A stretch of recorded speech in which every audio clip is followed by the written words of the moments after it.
మాతృదేవోభవ, పితృదేవోభవ. ఇప్పుడు మనము గురువు యొక్క అతిచారము, ఈ అతిచారంలోనే మళ్ళీ గురువు వక్రగతి, వీటి గురించి మనం చర్చించుకోబోతున్నాం. ఇది ఒక విచిత్రమైనటువంటి పరిస్థితిలో ఉంది. ఎందుకంటే సామాన్యంగా ఎప్పుడు కానీ చాలాసార్లు ఇలా కూడా జరిగి ఉంటుంది, చాలా కాలానికి ఒక్కోసారి జరుగుతూ ఉంటుంది. గురువు అతిచారం వల్ల ఉండవలసినటువంటి రాశిలో కాకుండా ముందు రాశిలోనికి వెళ్ళటాన్ని అతిచారంగా మనం చెప్తూ ఉంటాం. అదేంటంటే ఆయా గ్రహాలు వాటి వాటి కక్షలో తిరిగేటటువంటి ఆ కక్షను బట్టి వస్తూ ఉంటుంది. అది ఆ విధంగా అతిచారంగా అంటే ముందుకు వెళ్ళినట్టుగా మనకి కనిపిస్తూ ఉంటుంది. చిన్న గ్రహాలు కొంచెం స్పీడ్గా వెళ్ళేటప్పుడు అవి వెనకబడినట్టుగా ఉండటం, ఇట్లాంటి మార్పులు చేర్పులు జరుగుతూ ఉంటాయి. ఇవన్నీ వక్రం కానీ అతిచారం కానీ ఇవన్నీ కూడా. ఇక్కడ మిథునంలో ఉండవలసినటువంటి గురువు అతిచార ప్రభావంతో కర్కాటకంలో ప్రవేశించారు. ఈ కర్కాటకంలో ప్రవేశించి ఉండగానే ఇక్కడ గురువు మళ్ళీ వక్రం, అందులో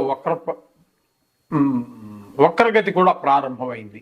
ఇది ఎప్పటి నుంచి ఎప్పటి వరకు అన్నట్టయితే మిథునంలోకి ఎప్పుడో వచ్చారనుకోండి, మిథునం నుంచి కర్కాటకంలోనికి ఎప్పుడో వచ్చారు గురువు, ఉండవలసిన టైం కంటే ముందుగానే, దాన్ని అతిచారం అంటున్నాము. ఇక్కడ 13వ తారీఖు 11వ నెల 2025 నుండి 6వ తారీఖు 12వ నెల అంటే డిసెంబర్ 2025 వరకు ఇక్కడ గురువు వక్రగతిలో, అతిచారంలోనే వక్రగతి, ఇక్కడ ఈ విధమైనటువంటి ఫలితం ఉన్నది. తర్వాత ఈ అతిచారం వెళ్ళిపోయిన తర్వాత ఇక్కడ మళ్ళీ మీకు ఏమవుతుంది అంటే గురువు మామూలుగా వక్రగతిలో ఏ విధమైనటువంటి చలనం ఉంటుందో దాన్ని ఆధారంగా చేసుకుని మరలా ఆయన 7వ తారీఖు డిసెంబర్ నెల 2025 నుండి 11వ తారీఖు 3వ నెల 2026 వరకు అక్కడ వక్రగతిలో ఉంటారు. మళ్ళీ అక్కడ మిథునంలో, ఆ తర్వాత రుజు మార్గంలోకి వచ్చేస్తారు వక్రగతి వీడి. ఏమండి, ఇది ఒక విచిత్రమైనటువంటి పరిస్థితి అన్నమాట. ఇక్కడ మీకు వక్రగతి కానీ, ఈ స్తంభన కానీ, ఈ అతిచారం కానీ ఇవన్నీ కూడా ఇవన్నీ ఒక కోవకు చెందినటువంటివి. ఈ ఒక కోవలోనే భిన్నమైనటువంటి నడక, చలనం మనకి ప్రదర్శిస్తుంది ఇక్కడ. ఈ విధంగా ఇప్పుడు ఏంటంటే మనం ప్రస్తుతము ఉన్నటువంటి పీరియడ్ని బట్టి మొదటగా మనం అతిచారంలో ఉన్నారు కాబట్టి ఆ యొక్క ఫలితాలు చెప్పుకుందాం. 13వ తారీఖు 11వ నెల 2025 నుండి 6వ తారీఖు డిసెంబర్ నెల 2025 వరకు ఈ కాలం అంతా కూడా కర్కాటకంలోనే ఉండి అతిచారం వక్రగతి ప్రారంభమైంది. ఇక్కడ వరకు 12వ నెల వరకు అక్కడ ఉన్నారనమాట. సింహరాశి వారికి గురు వక్రగతి వలన ఏ విధమైనటువంటి ఫలితములు ఇవ్వబోతున్నారు సింహరాశి వారికి గురువు అనేటటువంటిది సశాస్త్రీయ పద్ధతిలో మనం తెలుసుకునేటటువంటి ప్రయత్నం చేద్దాము. ఇక్కడ సింహరాశి వారికి వ్యయస్థానంలో అంటే 12వ స్థానంలో గురువు యొక్క సంచారము వక్రగతి అంటే అతిచారం వలన వ్యయస్థానంలోకి వచ్చారు. అక్కడే ఆ అతిచారంలో ఉండంగానే వక్రగతి ప్రారంభమైంది. ఇక్కడ 13వ తారీఖు నవంబర్ నెల 2025 నుండి 6వ తారీఖు 12వ నెల 2025 వరకు సుమారుగా 23-24 రోజుల పాటు ఈయన ఇక్కడ సంచరిస్తూ ఉన్నారు. ఈ సంచరించే కాలంలో ద్వాదశ స్థానంలో ఆయన సంచరించేటటువంటి కాలంలో అక్కడ మనకి ఆయన ఇవ్వబోయేటటువంటి ఫలితం ఏమిటయ్యా అన్నట్టయితే శుభమూలో యశ్చైవ ప్రాణి విక్రయ దోషణం స్థాన భ్రష్టంచ దారిద్ర్యం ద్వాదశ స్థానకే గురౌ. శుభకార్యాల మూలంగా ధన వ్యయం అవుతుంది. ప్రాణి విక్రయ దూషణం అంటే పశు నష్టం అండి. అలాగే స్థాన చలనం,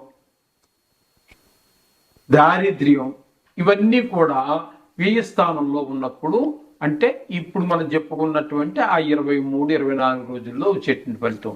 తదుపరి ఆయన అతిచారం వీడి తన ఉండవలసినటువంటి రాశిలోకి మిథున రాశిలో ప్రవేశిస్తూ ఉన్నారు.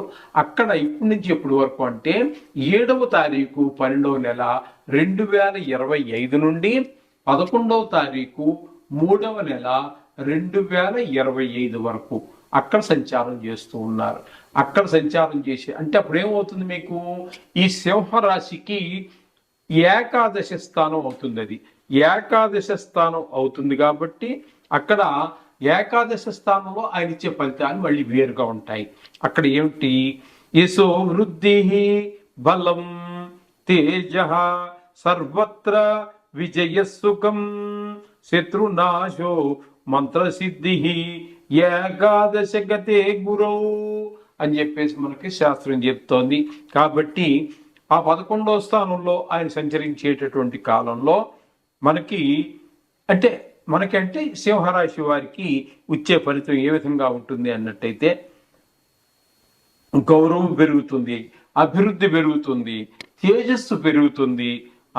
అలాగే సర్వకార్యాలందు కూడా జయం, మీరు ఏది ముట్టుకున్నా కూడా మంచి సక్సెస్ఫుల్గా విజయవంతంగా పూర్తి చేయగలుగుతారు.